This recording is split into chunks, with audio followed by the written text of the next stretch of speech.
Welcome guys. Um, just give me a minute to get the stream working.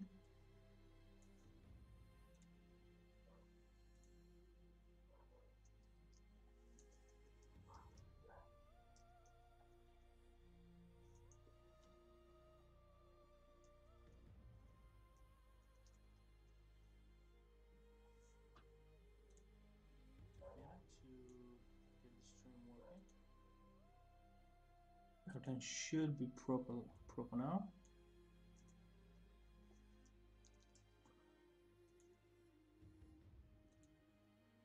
See.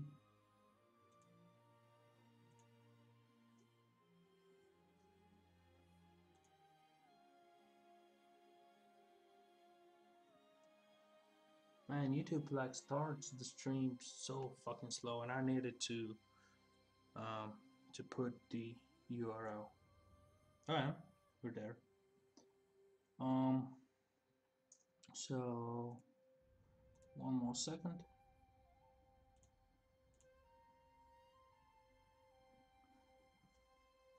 And we are live.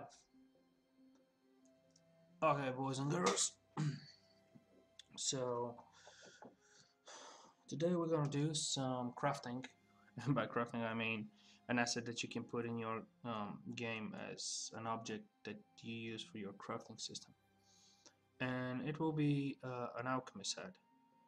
So this is I kind of went ahead and did this very easy block of a table inside Maya, and I just need to combine it and delete the history, and I just need to do a few more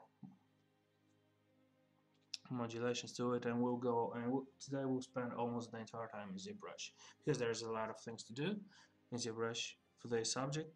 We'll do some potions, we'll do some powders and some other things that alchemists used in the olden days, I think. So first of all, I'm going to copy this, and in the copy I'm going to just have this.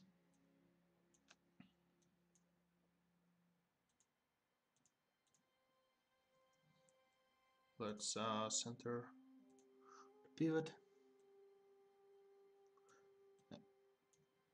Actually, let's move it up. Let's move just the pivot up, and I'm gonna press V to snap it. So today I'm just gonna work, and if you guys have any questions, you can feel free to ask.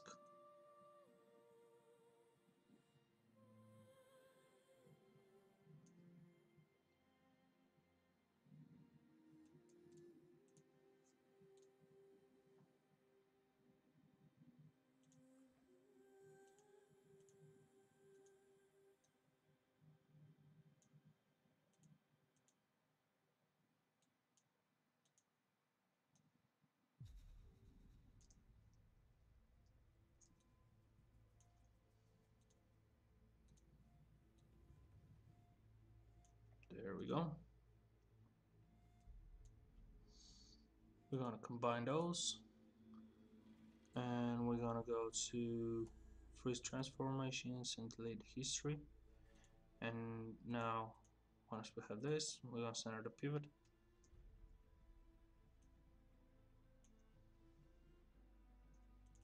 Perhaps this, and this all can be moved down here.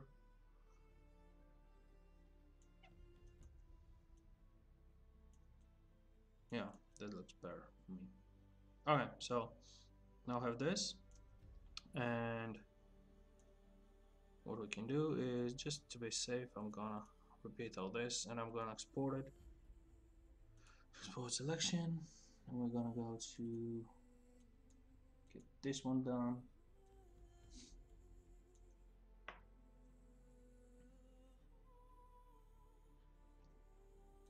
That's better. And now we're gonna go to ZBrush. Just a second.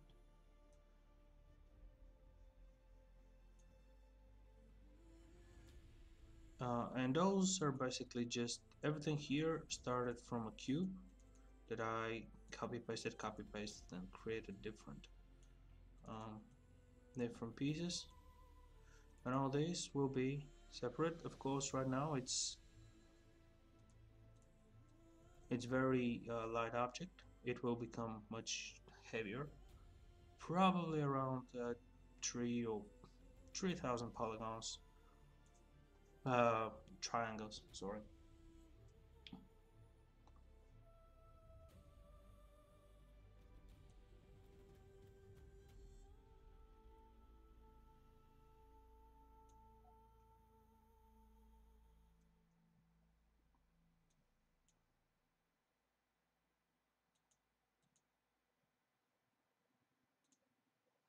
Alright, so let's move Maya to the R window and this one as well. And now we have ZBrush. Let's quickly import our block model.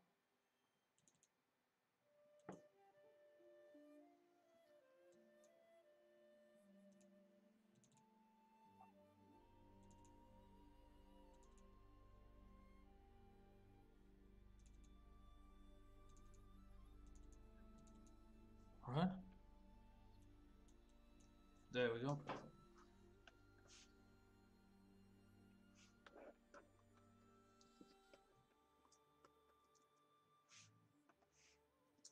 Cool. Let's get a material because this default red clay won't do. And as always, we're gonna start by auto grouping those. There we go. And now we can start to cut. So I'm gonna get this one and split hidden. And now this I will subdivide without smoothing, just for just a second. And we're gonna dynamesh those. So let's see what dynamesh we're gonna use. And we probably should have hit groups because right now it will create one whole mesh of it, but we'll see.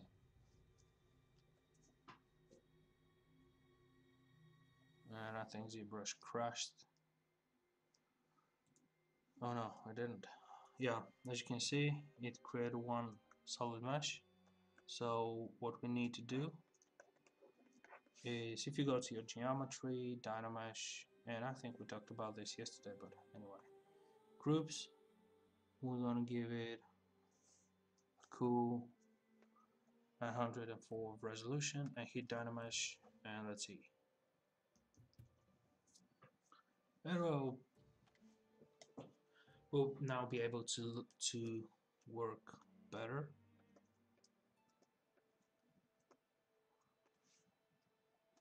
There we go. Cool. So now I'm gonna go with my trim dynamic and start modeling this wood.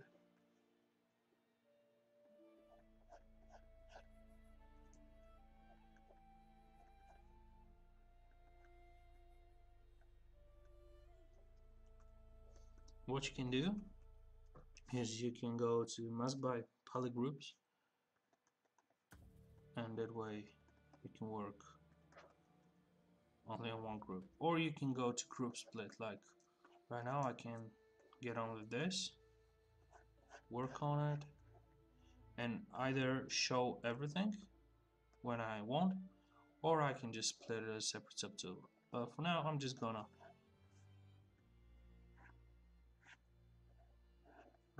work on this.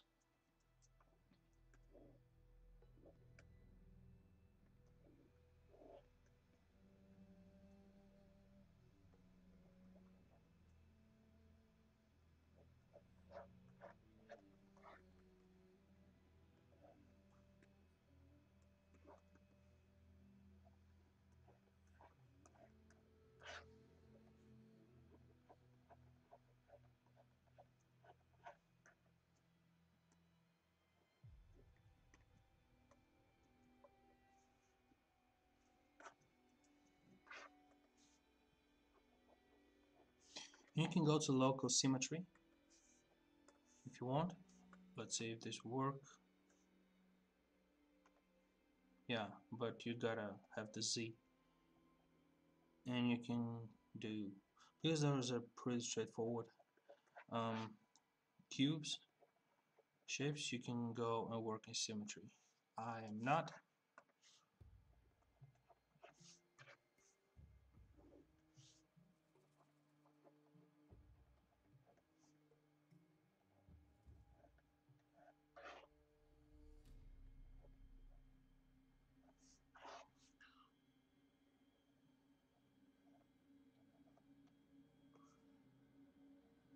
And to 1 degree or another, I'll have every edge a little bit trimmed, just so I can show that this is not um, something that came out of a 3D program, and that we try to simulate perfect shape.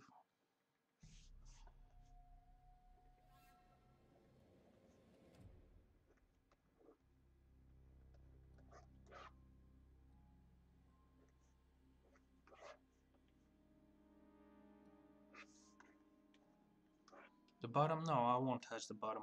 Like, I'm not gonna play with this simply because nobody will ever lie under the table to see if they're there, if I have done it perfectly there.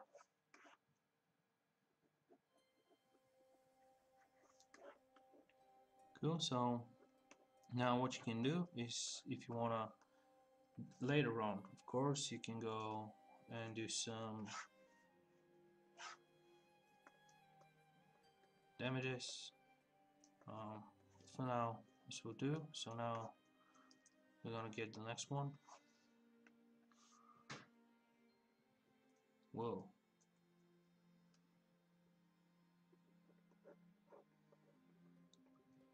Isn't there some blank brushes, I think, um, in the loot box?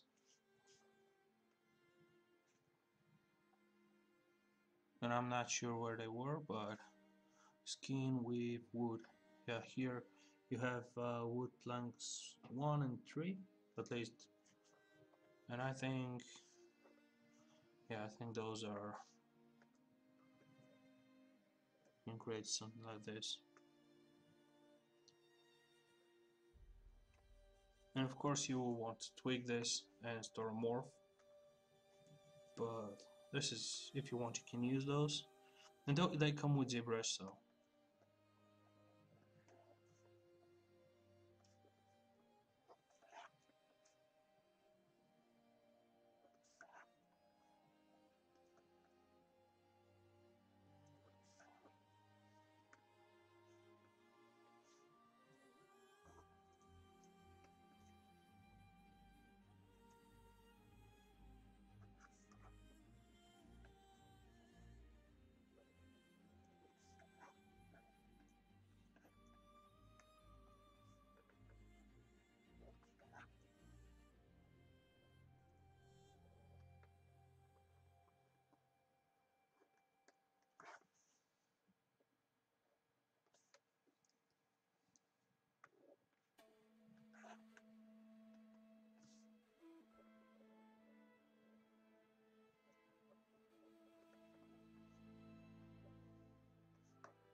There we go. Now we're getting some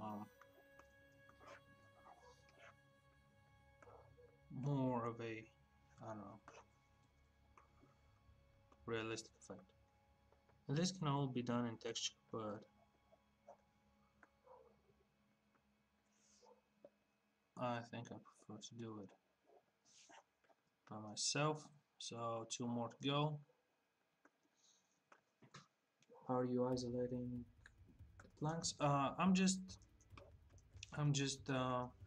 getting a small piece.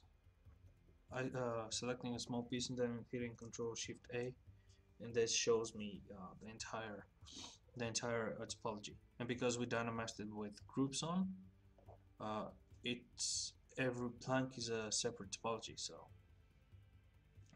uh, it's not welded or anything. So I can, well, this was so not good. So that way I can quickly select different planks. Basically, what you do with the isolate function and the 3D packages, but here it's a matter of like 1 or 2 clicks. Taps, I should say.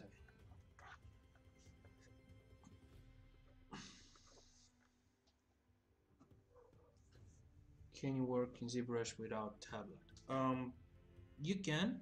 I I can say you can to a degree that, and by that I mean you can do the ZModeler stuff. When I use ZModeler, sometimes I use my tablet, sometimes I use my mouse because ZModeler can be a little bit awkward sometimes with the tablet. But otherwise, I don't think you're gonna go very far in ZBrush uh, without tablet. So plus you should have one. Like there's no argument not to have one. So the question's kind of silly.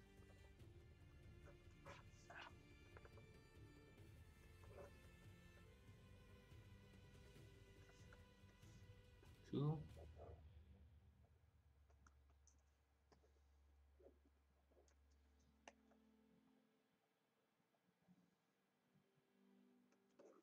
There we go.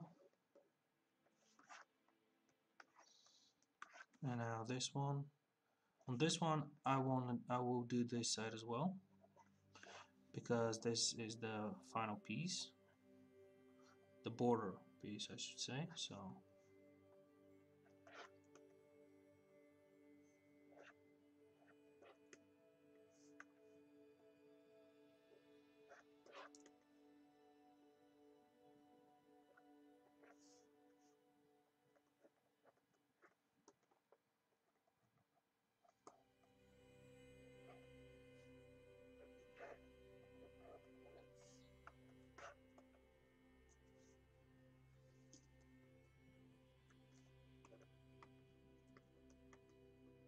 do a little bit of destruction, just suggested. And when we go to higher resolution, we can do it more efficiently.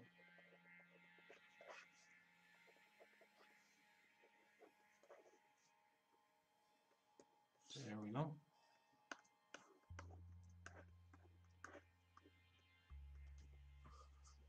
Yes, this is a very, very old table. You're right.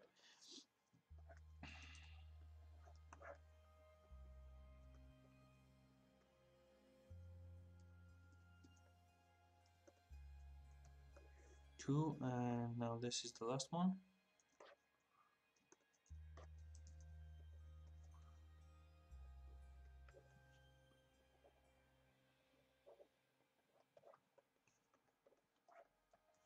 We'll decimate it when we get there. We'll decimate everything here, and the things we can get away with, we'll just get away with, and the things we can't, we will go to, yeah, we'll go to back to my, because anyway we have to go there, back there to make the UVs. But the things we can get away with here, we'll go back and retopo them manually. You can retopo in a lot of programs. You can retopo in Topogun, in 3D Code, I think. I basically use what I can do. You can retopo here with these spheres if you want to. Um,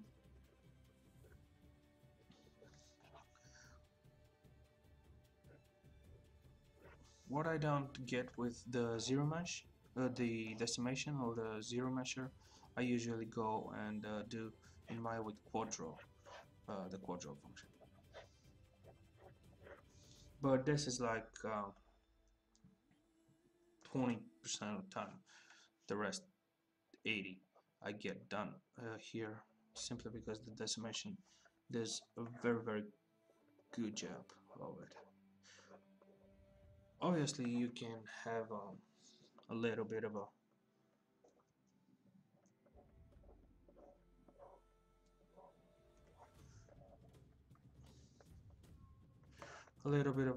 extremities, and you do something as procedural as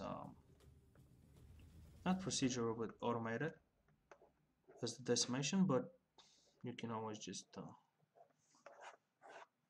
go and fix it.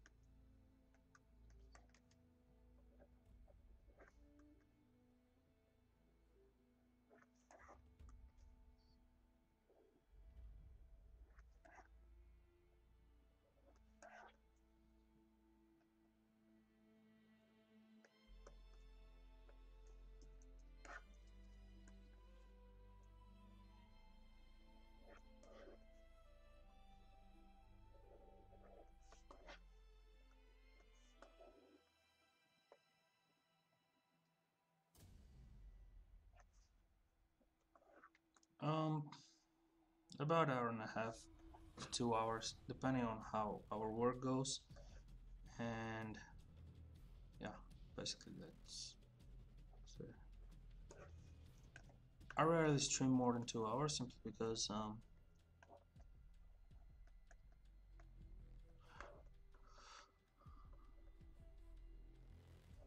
because it's a good time to stop and do something else. Okay, so now we did these planks. We'll see, we can do a little bit on the bottom at some point. But now, what you want to do is you can basically do it on the same thing you can do on all of those objects. So you can do this here and separate those, and I'm separating them by holding Control Shift and Alt and then tapping. There you go. Split hidden, and let's auto group it. And now we do the same. Turn on groups, turn on this to be between 900 and 1000 to for the resolution, and we get pretty good topology for starters.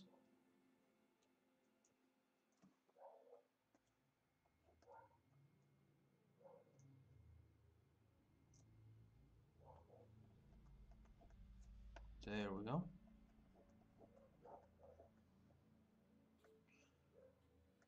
Start doing this.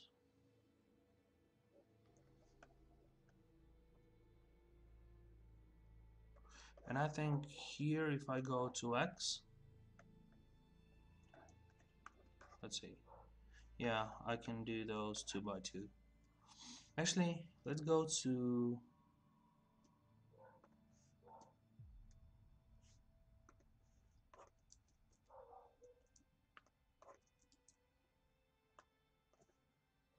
there we go. The local symmetry affects the visible. So when I have only this visible, I can actually work on both sides like this. And because I have local sim on, ZBrush automatically makes the object that is visible to me uh, the center of the world for symmetry. So, and those are very quick. As I said, we just want to have something that is not completely crispy in terms of edges. Have something a little bit broken because this table has seen its fair share of deal, and then we can go and we can create more details without symmetry. Okay, so now we have this. As you can see, it's pretty much the same,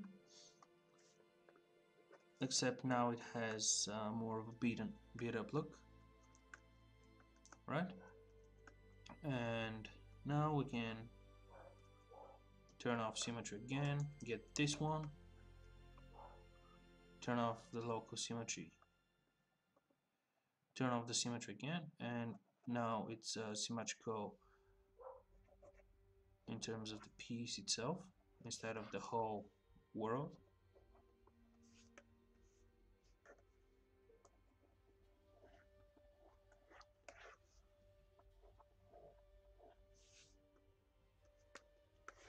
And we're gonna continue hammering down those big crispy edges.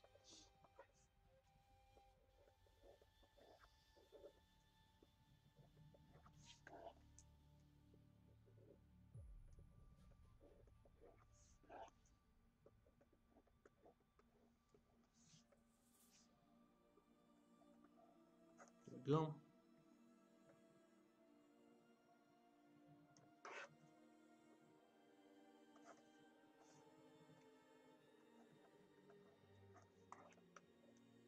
And since we're doing symmetry on each leg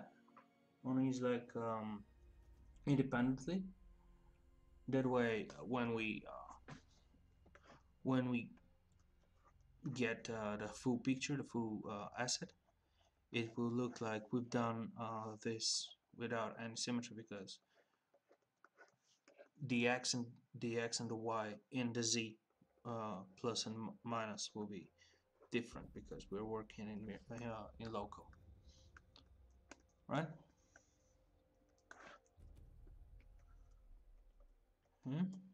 So now next is this one, but don't forget turn off symmetry, isolate it, and then turn on symmetry.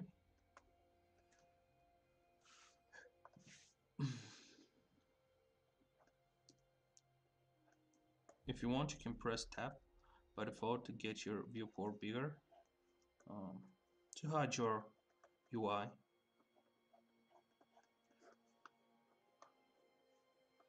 I've never had to do it, but never get the chance to do it because my monitor is big enough. But for people who working on smaller monitors or a smaller Cintiq, if you're working on Cintiq, sometimes this could be useful.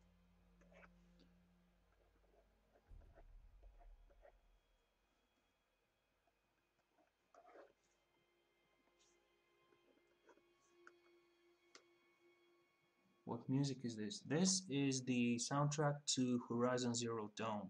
If you guys played it, you should know the music, and if you've not, you should go and play it. It's an amazing game.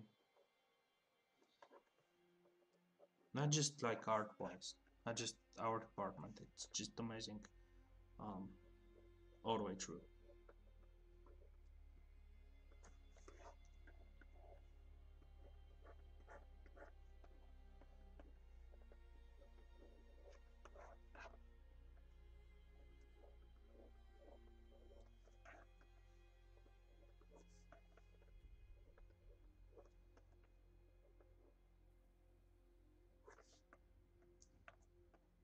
Cool.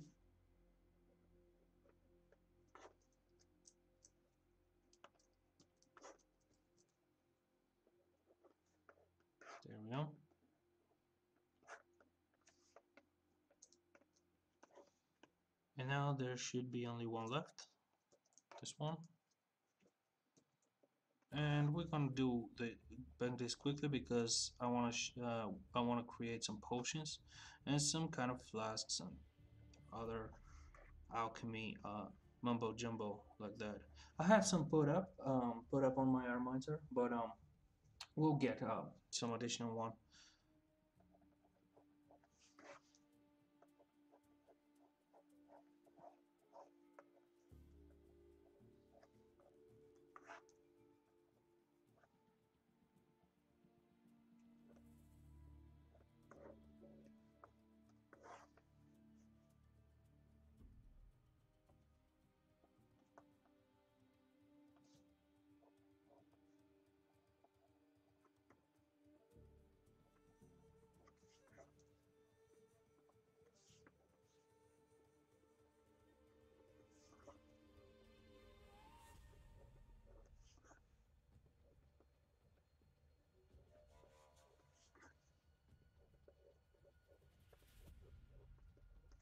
There we go.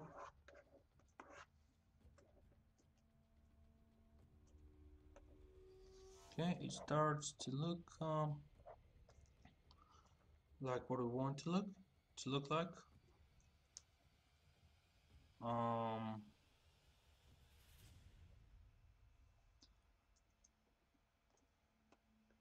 so those here,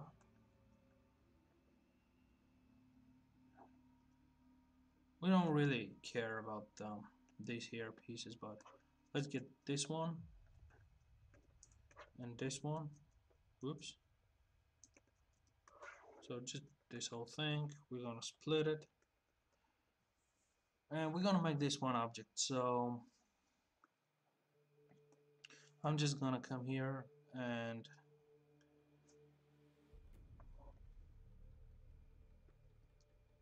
yeah, and just Qmesh a single poly, and I'm just Qmesh those inside like this.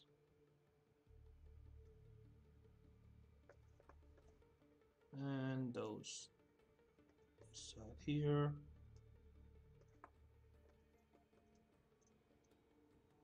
Just to ease up the Dynamesh. Not that it needs any easing up, but anyway. Okay, and now we're gonna make it one poly group, and we're gonna do the same. So let's do anywhere between 90, 900, and 1000 will be okay. Hello, thanks for stopping by, man. And now we can do the same. I'm gonna actually work in X symmetry. So, but I'm not going to work in the wide, which is Z. Apparently, I kind of messed up this way inside Maya. I should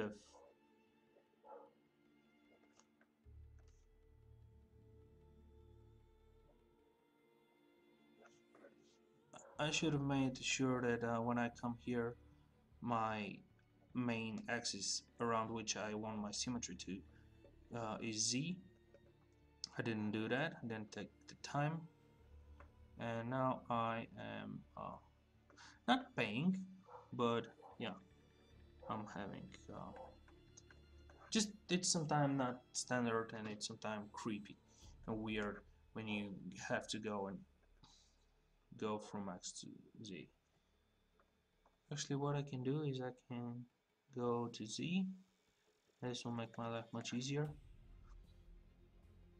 I'm just I wouldn't do this normally, but right now I don't want to take forever to do this because I want us to get into some creation inside ZBrush, like creating a flask for a potion from a sphere, or creating a book maybe, some, because this is an alchemy. This will be an alchemy table for crafting in the game, so it's only normal that you have some kind of recipes. Or if it's engineering, you can put some schematics on, some cogwheels, stuff like that. Good. In an ideal environment, um, I mean working environment, you would have all this lined up for you, and you would just be doing whatever you need to do, uh, whatever your concept is. We don't have a concept, so there we go. We have this now, and the last one, let's turn off symmetry.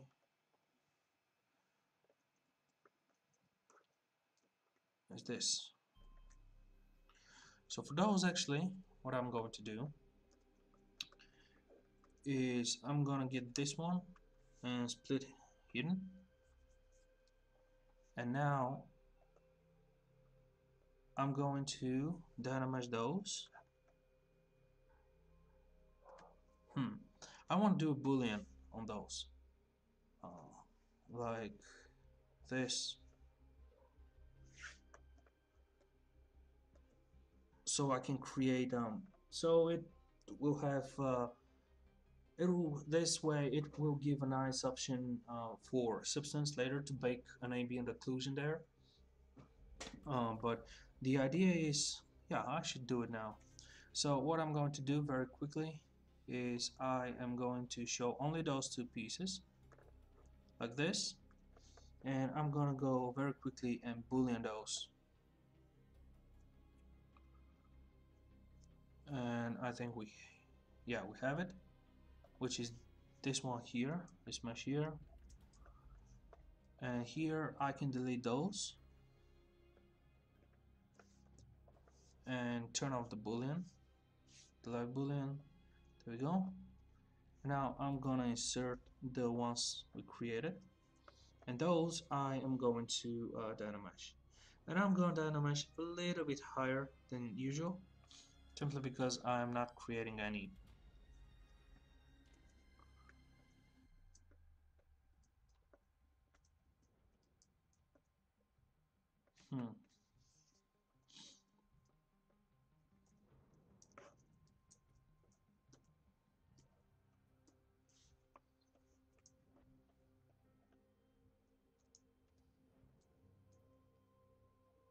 yeah, we'll need more resolution on that.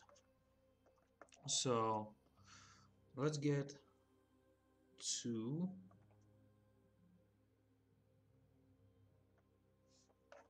something bigger. There we go. This should work much better for us. Alright, so now I can come here, and if I go to my transparency,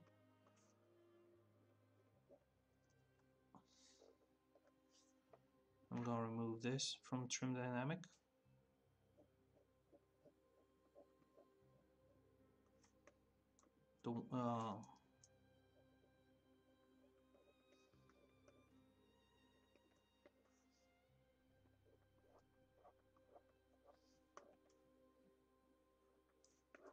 The mask by polygroups, we put it on when we were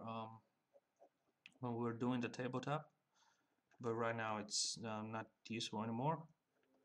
So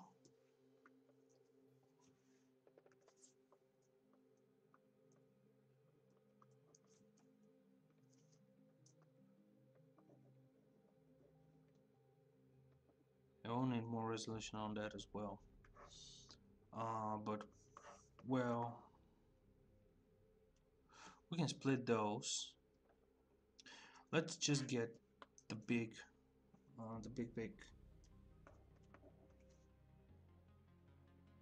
shape trims very quickly, and then we'll split them and dynamesh them separately on a much higher resolution.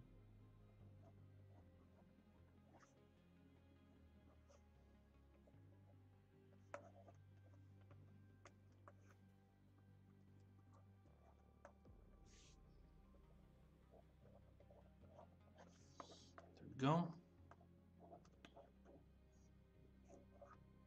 Do we have the same on this size? Yes, we do. Cool, but we'll need on both sides of this piece.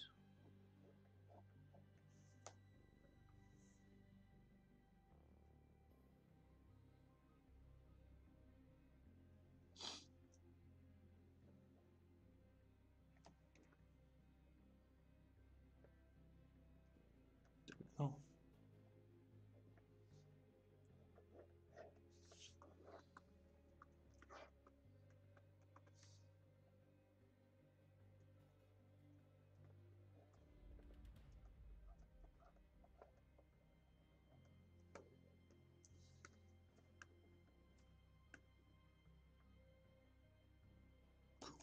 cool. And now we can go to polygroups, autogroups, subtool, split, group split, yes. And now when I redynamesh this one,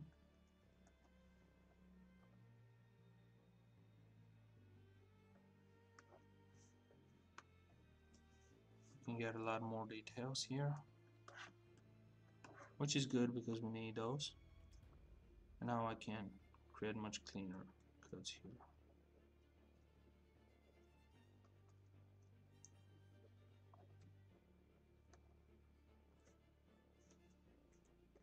And now let's get this one.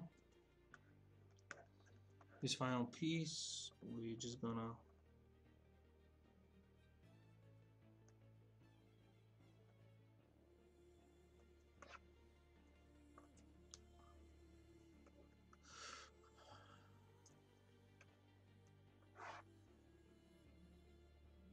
there's one.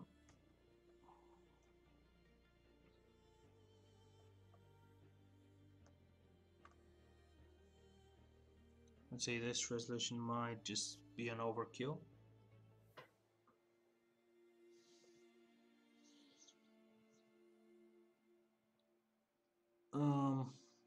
It looks like it's going to crash.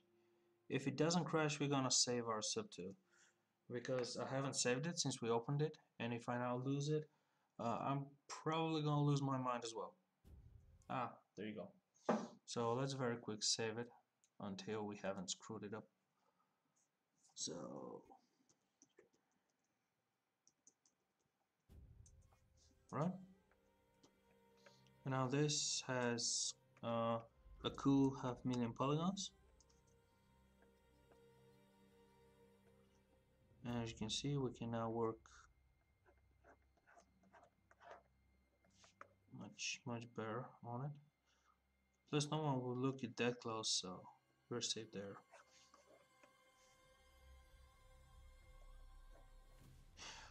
What you can do, actually, let's do this right now. So, okay, let's say you're working on your object. What you can do is you can place it from the point of view that your character or any character in the game will see it. So probably something like this, alright? If you're a third person and you walk up to it, it will be probably as close as this. So let's say this is the closest you'll see this table. We can go to document, Zeppelin properties, custom one, and now every time we move it, if we want to see how it will look in the game, just we can go to document and just click custom one and it will return. This is used mostly for spotlight and stuff like this, likeness modeling and other beautiful things, but why not do it? Why not apply it here as well?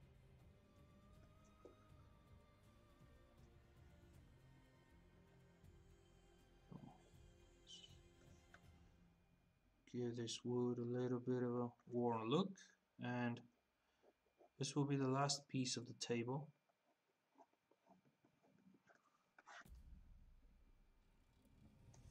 You can go to Z.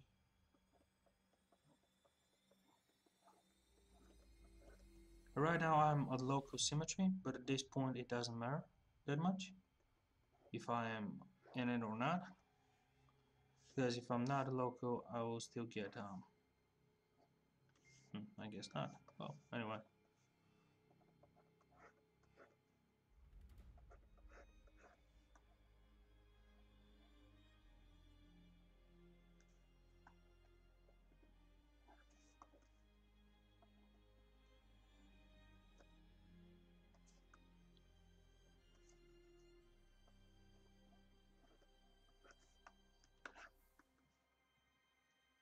I'm just gonna get out of symmetry of the gear. We don't need it.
There we go. We can be a little rougher. This is an edge that's been hit repeatedly, so therefore much more damage has been done to it.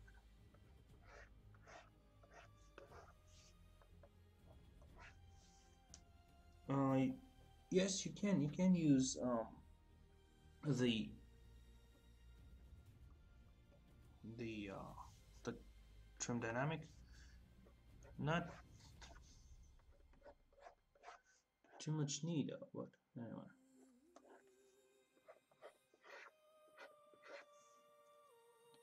The lazy mouse. I'm sorry. I'm just thinking about something and answering at once.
All right.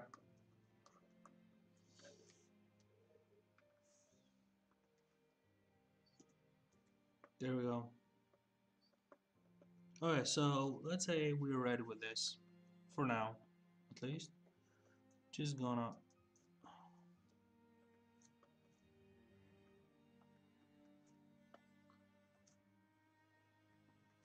add a few more instructions here and there.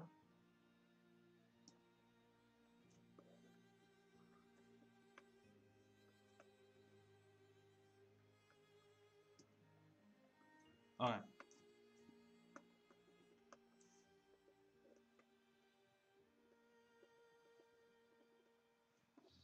Cool. So now I kind of Dynamaxed it. I'll just turn off the Dynamax for now. Right? I'm gonna save it again. No. So now let's create a potion. Should we do it on separate subtool? I think yes. Yes, let's do it. Let's switch. And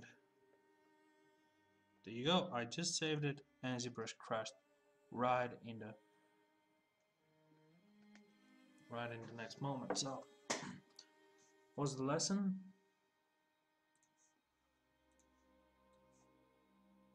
Always have your saving handy.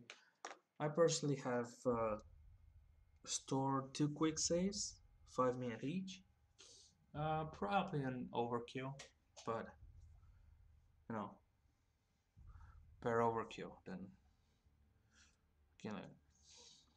I can start doing a potion here, but I'll just stay in ZBrush. So, yeah.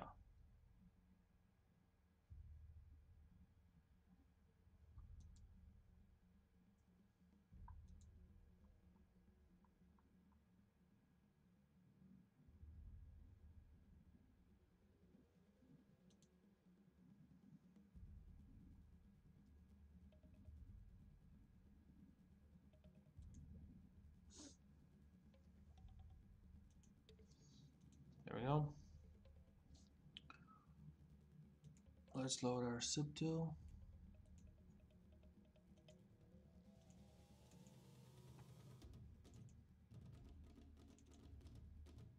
Ah, 2. I don't know what is it subtool.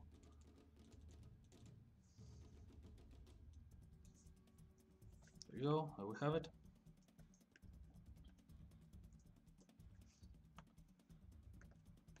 And now we are going to switch it. Clear the canvas. There we go. We're gonna start with a sphere. And we're gonna press D for edit. In the initialization, I want it to be, yes, I want to be a little bit of a squashed, like this.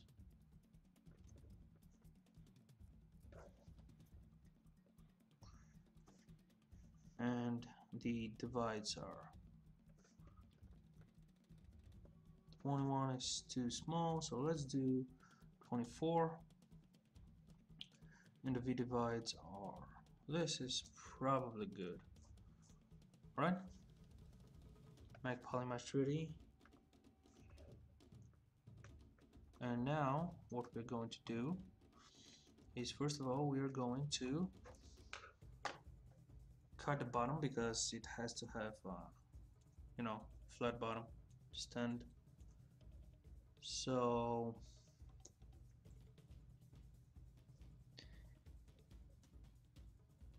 perhaps from here.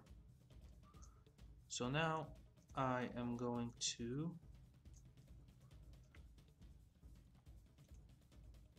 go to select lasso, select those, okay, select those, deselect those. I'm gonna grow it once, which for you is visibility. So display properties, no, where was it? Visibility, grow. I'm gonna grow it, make it a polygroup. Let's see, yeah, it should be fine. Get this, hide it, delete hidden, and we're gonna turn off symmetry.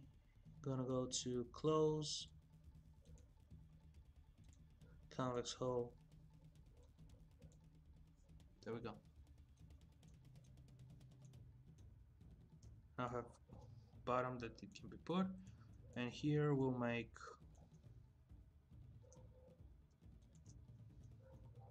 the same, but for the this will be um,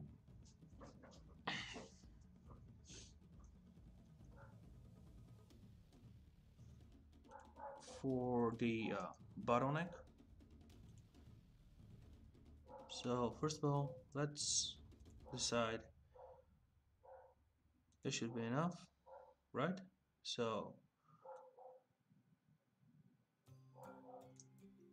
this one.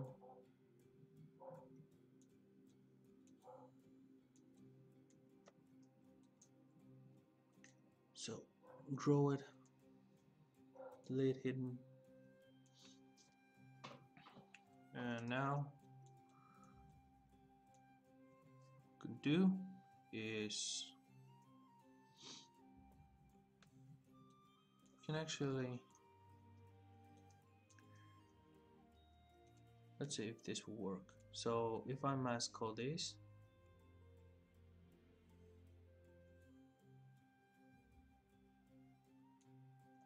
invert the mask. Now if I go to the gizmo, if I hold control,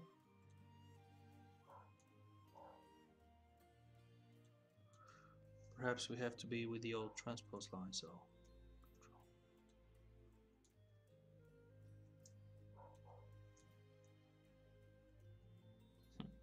doesn't matter. Okay, so what we'll do is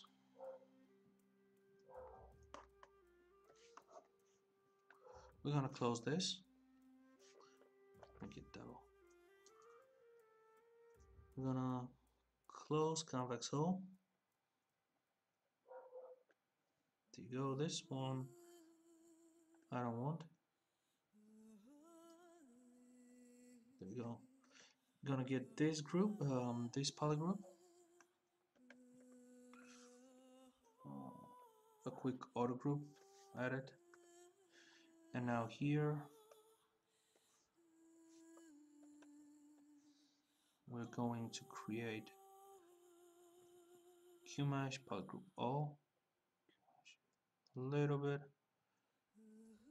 yeah, QMesh it just a little bit, and then I'm gonna go to insert polygroup island, insert as region, then QMesh polygroup O, and hold shift. This way it will give us this kind of a, I don't know what, kind of a beveled edge, and then QMesh it again. There we go, and now just hold it until you want. So, whoa, QMesh polygroup island.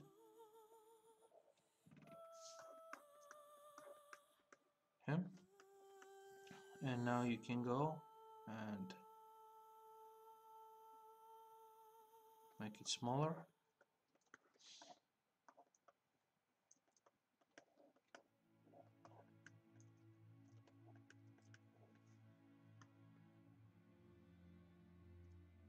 There you go. Now I'm gonna create just one, and then this one. I'm gonna deselect all those, group this small ring of polygons, create. You know what? Let's go to Inset,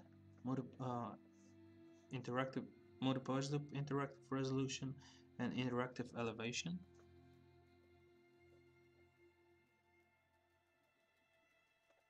There we go. Now we have this kind of a whatever it is. I'm gonna get this one. Let's use the select rectangle. Cool. So only this. I'll group it separately. And now we're gonna insert it. Insert polygroup island. So like this.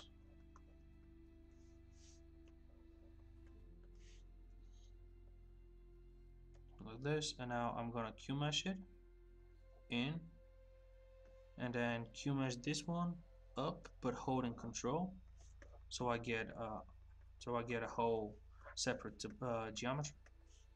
And then I'm gonna create this little piece for the corkscrew. I'm gonna isolate it and split hidden, and now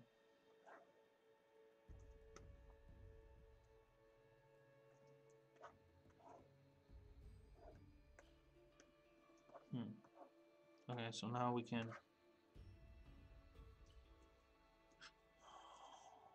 let's see. There you go. So now we can go and QMesh polygroup island, polygroup it in.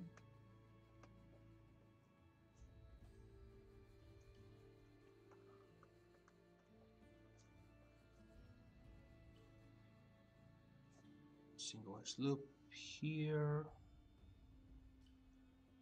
and one here, like this. Polygroup, QMesh with shift. There we go. This whole thing here. Oh, whoa, whoa. Wait a moment. Okay, so now this whole thing here.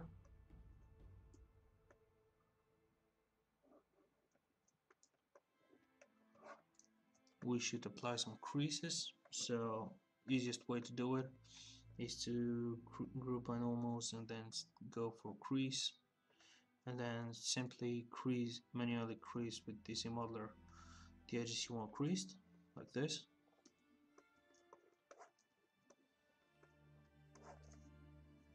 So I don't want this one to be creased though, so excuse me. This one here, let's uncrease it, so hold out. There we go. And this one will be creased. Cool. This one, not this one. There we go. I'll have this piece here.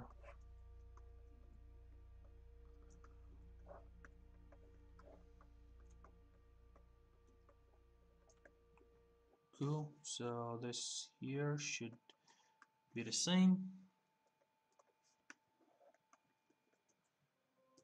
There we go. So crease PG, decrease this one, and this one. Why not? Actually, you know what? We'll actually go here and bevel it. This. And we're gonna crease this edges.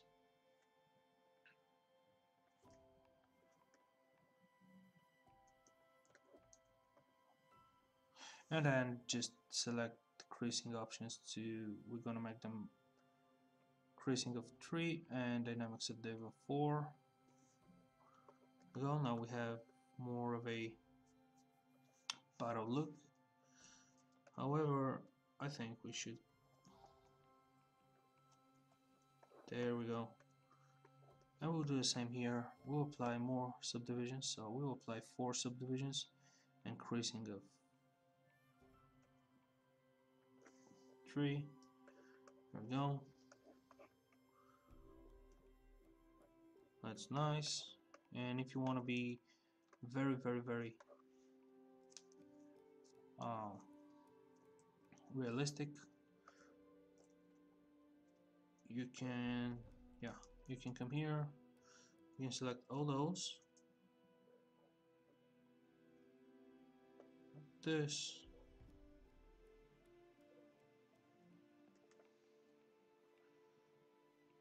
you can polygroup it, assign new polygroup, and you can QMesh this one a little bit. No, actually, you know what? What we can do is we can go to inset, like this, and then inset it once again, and then QMesh and QMesh it in. This, and then we're gonna get this one, shrink it, and QMesh this polygroup in. There we go.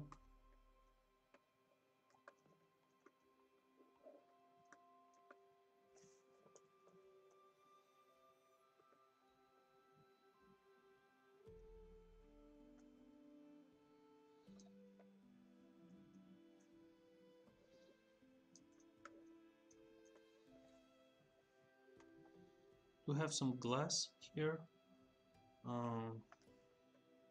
Nah. I've actually almost never use different materials than 2 or 3, so whatever. Alright, so anyway, shoot this to the top, merge it down, and I shoot it to the top so the cap can inherit the creasing and the dynamic subdiv settings of the bottom. So now this is here. We're going to geometry, insert, actually it's to insert this, you can see small, like this. Now we're going to put it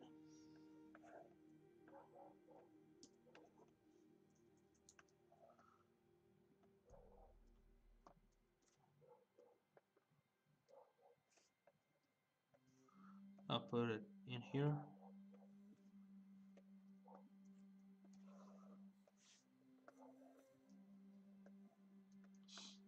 And I'll keep them centered.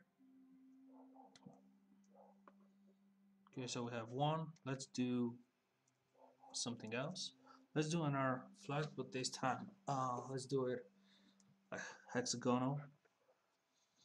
So let's save this. Actually, don't switch. Let's save this. No. Oh, switch.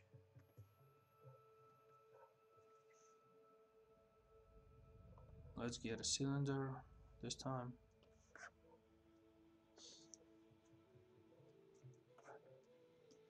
There we go. Initialize.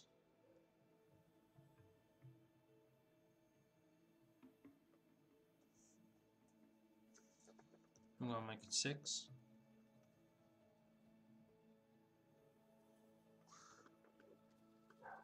Let's make it 8. Right? Make polymesh 3D.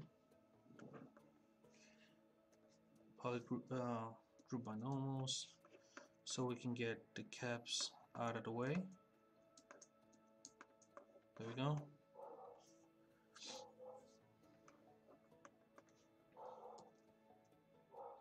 And right now I'm gonna shut up and just create this bottle, and then I'm gonna appear again. Unless you guys have to ask some questions, then I'm not going anywhere.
Just a second, guys.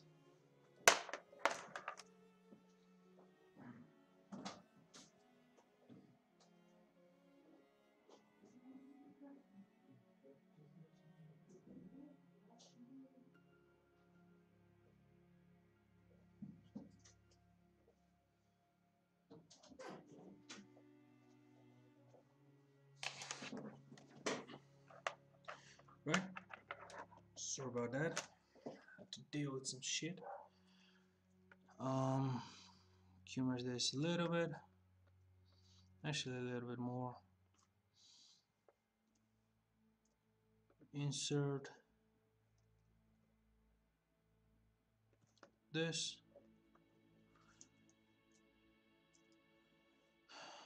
Let's remove the creases here.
So what I'm doing is I'm gonna create this piece here like this. I think smaller.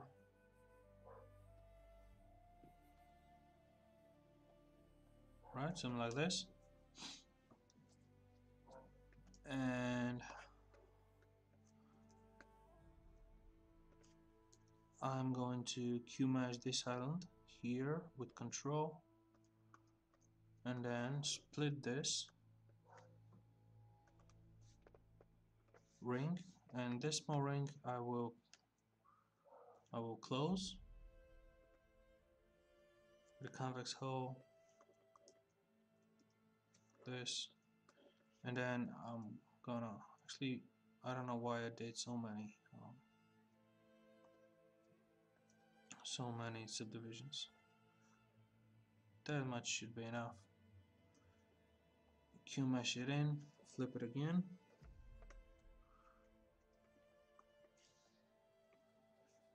group by normals, Q-mesh with shift inside, Q-mesh down with shift of course, and now we have our little cap,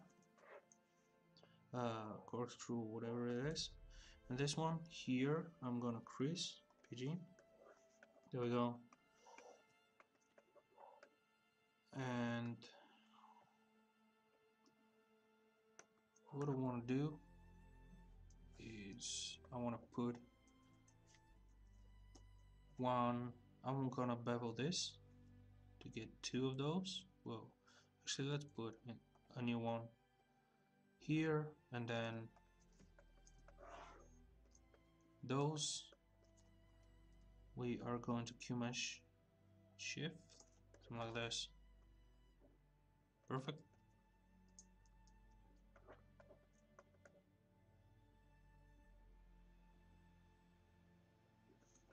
Alright, why not?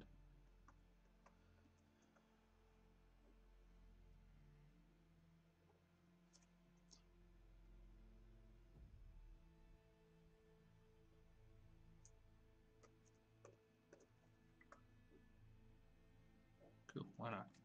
And now I'm going to shoot this to the top, make this a group. I'm gonna give it a little bit more subdivisions actually. Gonna apply 6 subdivisions to this.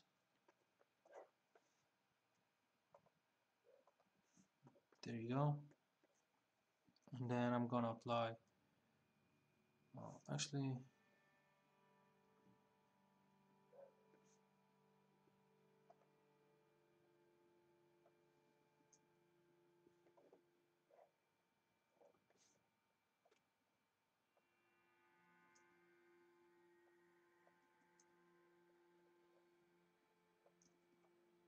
I'm just trying to find the right balance of creasing and subdivision levels. Alright, that should be it. And now I'm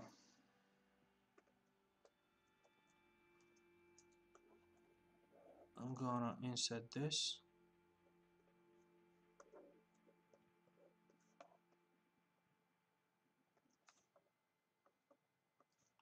Damn it. There you go. Cool. And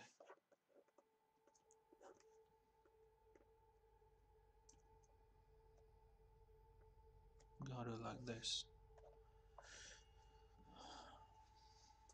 And now we are going to those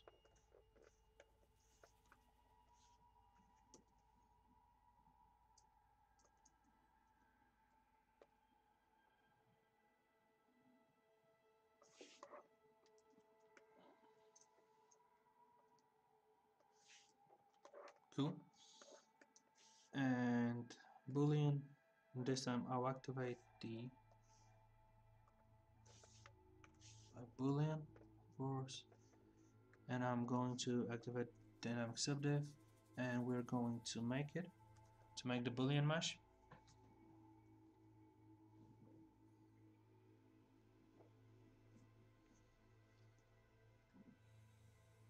Go, it made it. It's kind of heavy, but who cares? Let's make one group. This one, we can delete this and this, and we can insert the newly created mesh. This one, we're gonna move up that. Gonna give it a single subdivision here. There we go.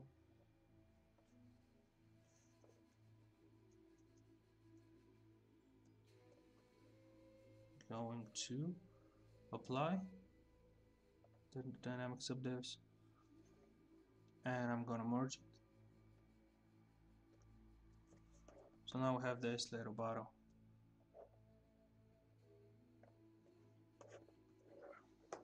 You can insert it.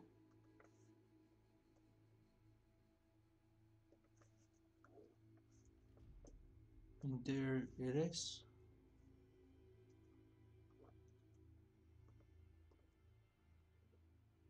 For some reason this one was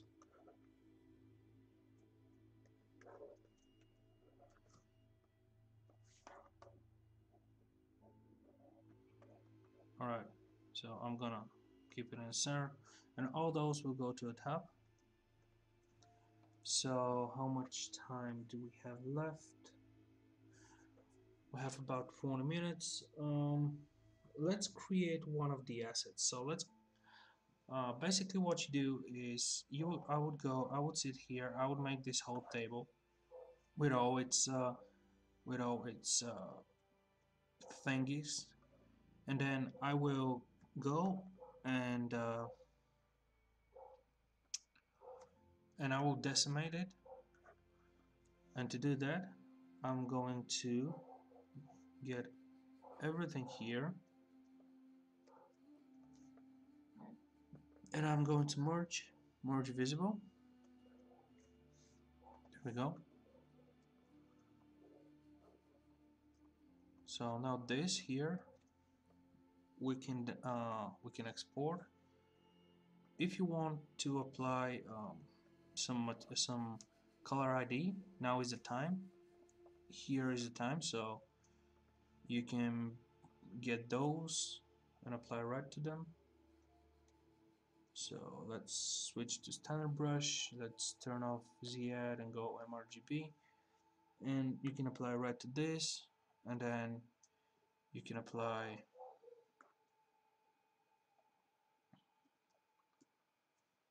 blue to these and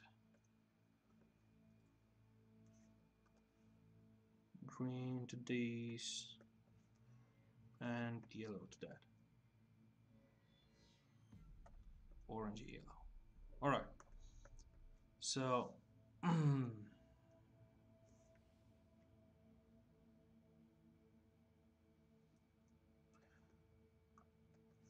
let's get those and make those red as well.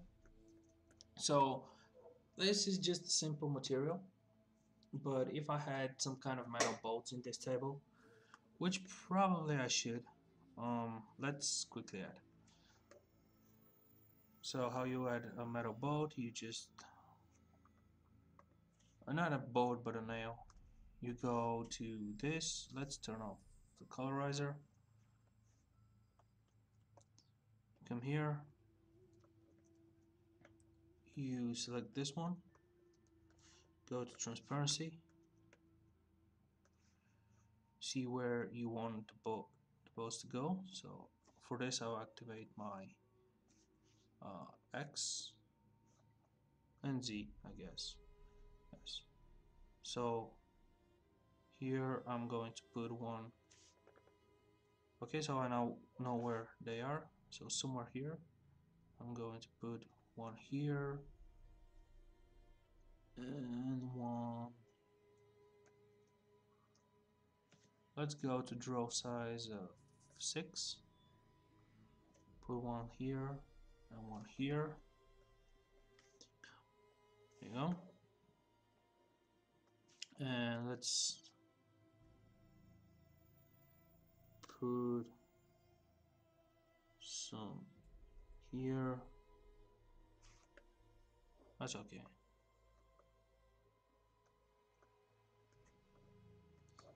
Alright.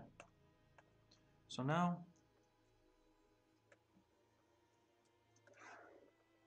I'm gonna isolate them, split hidden, and I am going to move my gizmo a little bit down and then scale them in. There we go. And then dynamize those like that. Cool.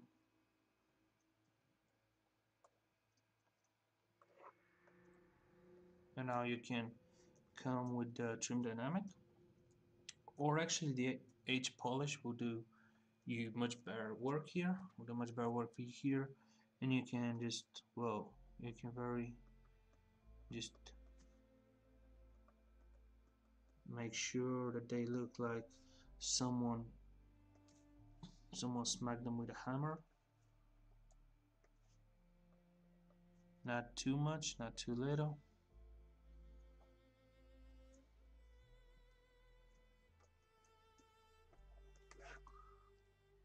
There you go. And you can try with the trim dynamic as well, but and you'll get much better results with this with the edge polish. And now you can come here and go to BCL for your clay brush, and you can get your some rounded alpha. Alpha 06 always helps. And now what you can do is you can, whoa, I'll turn off the art.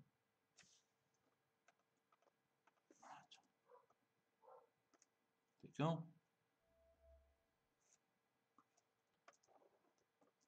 And for this you'll want better detail, so let's subdivide once and see how it goes. There we go. So gonna put some holes in it. You can go with a drag dot and you know, focus shift. You can use your focus shift and intensity to get a clear line, to get a clear poke.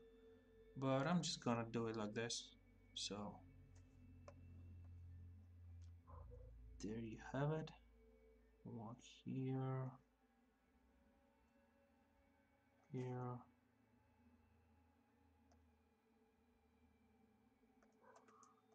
Go and smooth it around them after this, because these are the beds that the nails make for themselves. So just like this.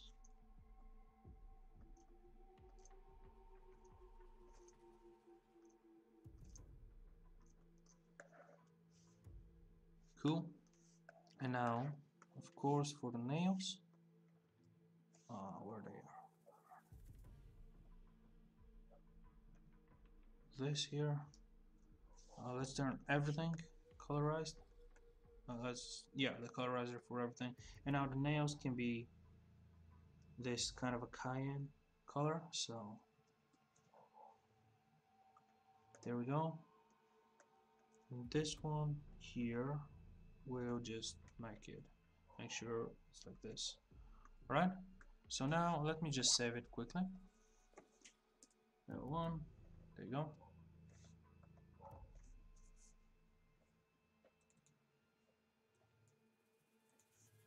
Cool. So now once you have this, I'm gonna go and delete those two bottles that we created. And now you can merge. So basically what you want to do is you want to merge the things that are going to be together in your low poly, because right now you can export this. So let's just export this table, zip plugs, import, export, export. I'm gonna call it test table 1 underscore high. And now it's gonna take a few moments to export it because it's a lot of polygons to process. But this one we can actually get away with the model that we have, and I'll show you how. I think we'll be able to do it.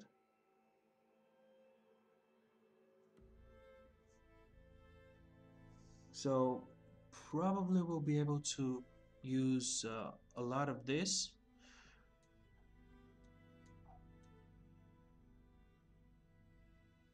The legs for sure, we can use these boxes, and we can actually come here, go to mesh, separate, while ZBrush is exporting. And now I can come here and hide this. I can come here and I can go to faces and get those face. Oh, now they're 1. Okay, so I'm gonna get all these 4, mesh, recombine them again, and I'm gonna get this one and this one and this one and this one and delete them. Let's see if it's exported. Okay, so the table has been exported. So now this I will keep. I'll keep all of those. So what I want to do is I'm going to select,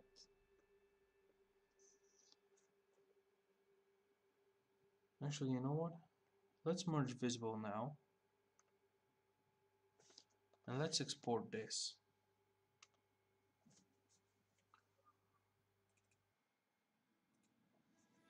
one piece.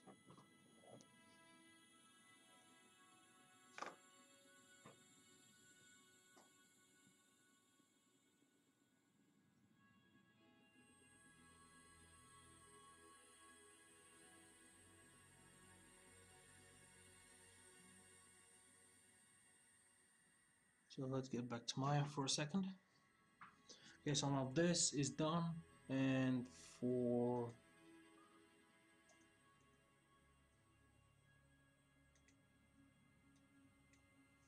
those,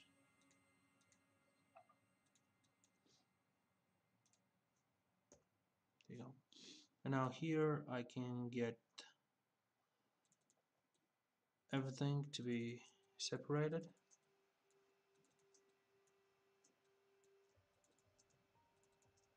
This, so all this, we're gonna mesh, separate it. Then we can start with this.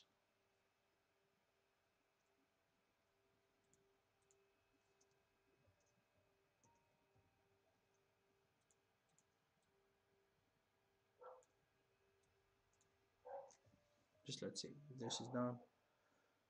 Oh, it hasn't exported yet. Okay. Oh, it did.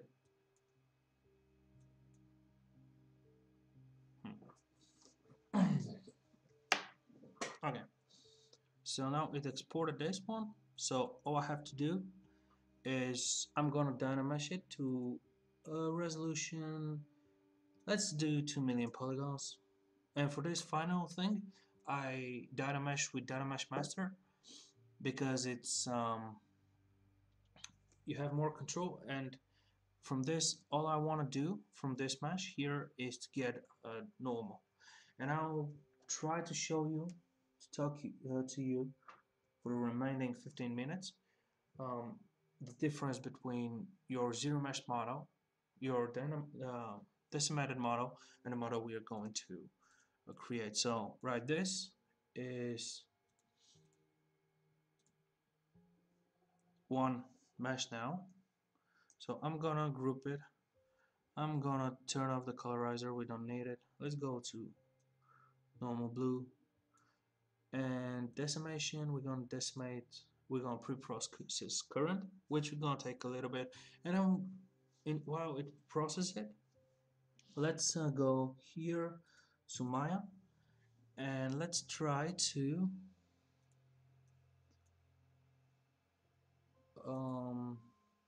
try to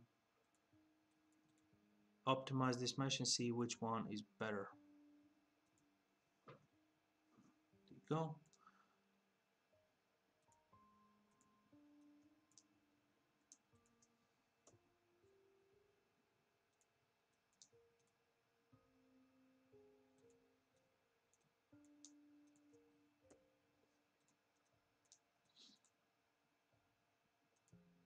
And of course, you will be choosing depending on your budget in terms of resolution and textures.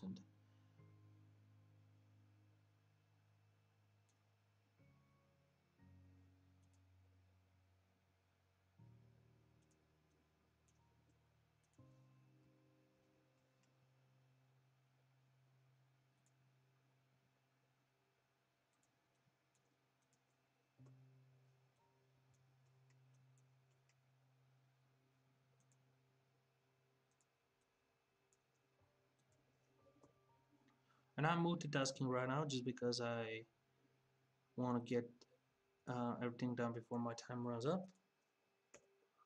There you go.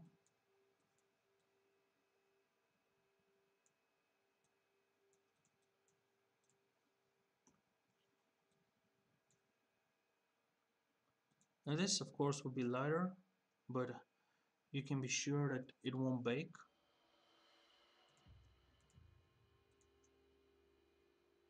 As good as the other models. So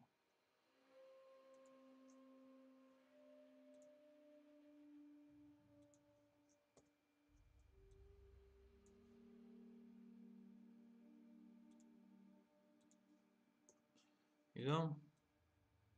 So now this whole thing stands at 140 triangles, which is uh, basically nothing, basically zero. This one we can go to, let's go to 0.1k polys, which is 100 polygons, and let's see if it handles it. No, it doesn't. So let's go to 1. Now we have this table for 1,000 polygons, more or less. You can see here straight thousand polys. So let's export this. We'll use this one. We won't use the garbage that we made in Maya. So let's export, and we can export it to this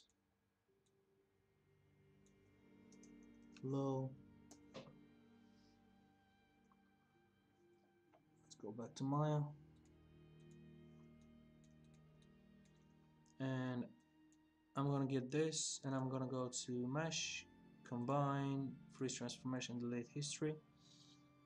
So now what we're going to do is we're going to import our test table 1, and as you can see,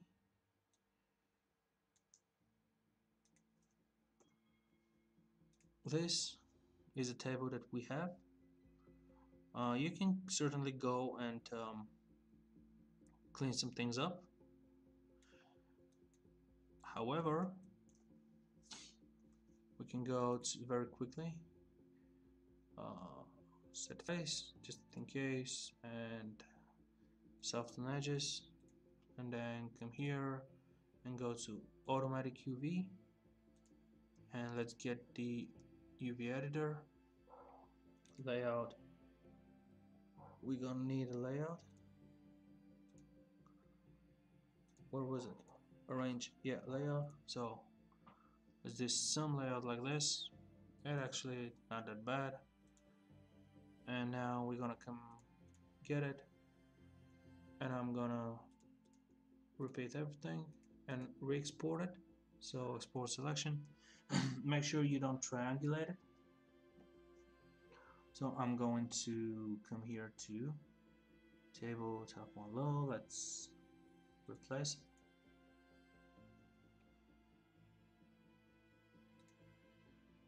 Let's get Painter and see if it works the way we want it to work. I mean the baking. So right now we're going to bake one object to the next and see how it fares. But yeah, basically this is what I'll do when I get everything, like the bottles, and the only thing I'll do is I'll decimate them separately, then I will import them into Maya, and I will combine them into one object so they can share one UV space and they can share one draw call, because those are pretty small bottles, and if every one of them would have like a 2K texture, first of all it won't be necessary, second of all it would kind of tow your budget. So okay, let's get new.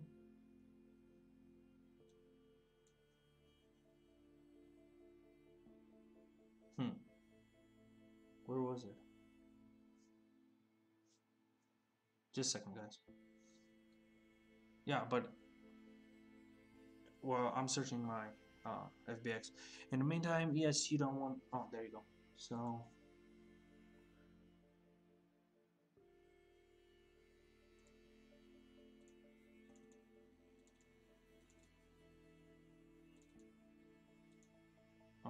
let me let me just bring substance here. There you go. So we have this. Let's bake. We'll bake 2K. We don't need thickness. We need everything else. And we're gonna get our high meshes. So table block, test table 1 high. Dilation, why is it 52? I don't know. Let's put it back to 1. Perhaps I did something. So now, don't mind the name, it's ZBrush 2 1. Now this is a little bit of another process that can swallow time. So in the meantime, let's get back to ZBrush. And what I'm going to show you is, what I want to talk to you about is that, like this piece, this little bottle here, will take basically one very small piece of the texture size that will the whole table with all the gizmos on it will represent.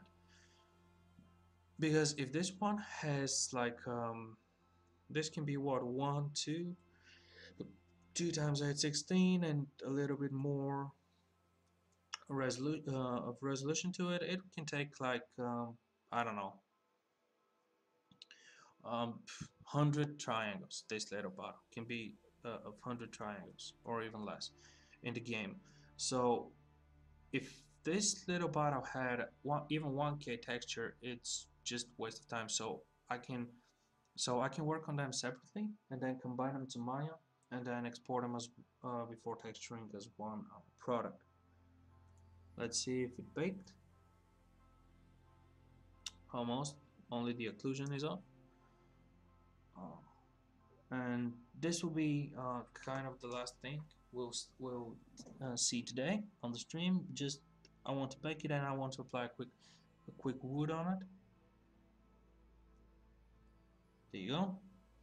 The baking's finished, and this is pretty good. So right now, let's get the wood that we used for the axe. I think it was good. So this wood here, and then we're gonna go to iron.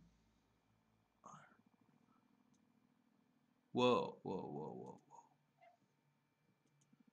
This wood. UV rotation. Let's try 0. There we go. So now the spores are going the way we want them. We can go to offset a little bit.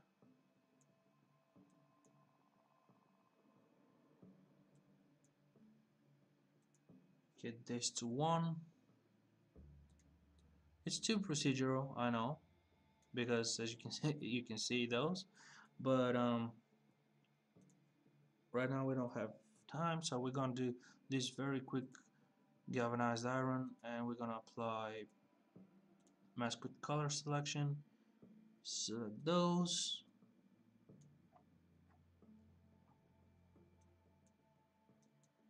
I don't even know what this matter is, but alright, this didn't work. Let's get this iron.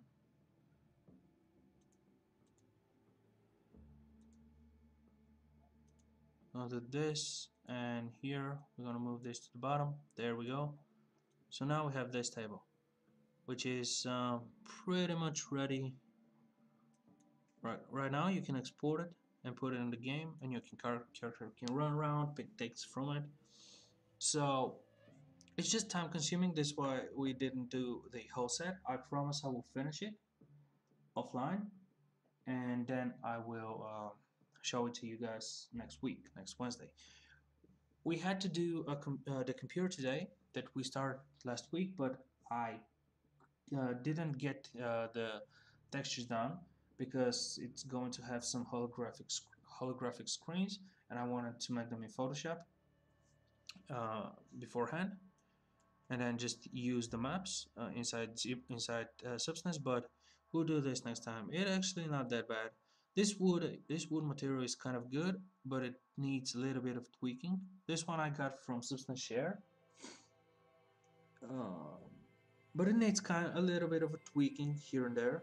So I'm actually most probably going to tweak it myself, and then create another material from it. But overall, it's pretty good, especially for visualizations.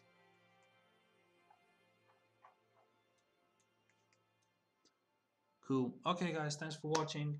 Remember to watch everything we do here and a lot more on the channel, on my YouTube channel. You just type Meto Petkov on YouTube and you will get there. Thanks for watching, everybody.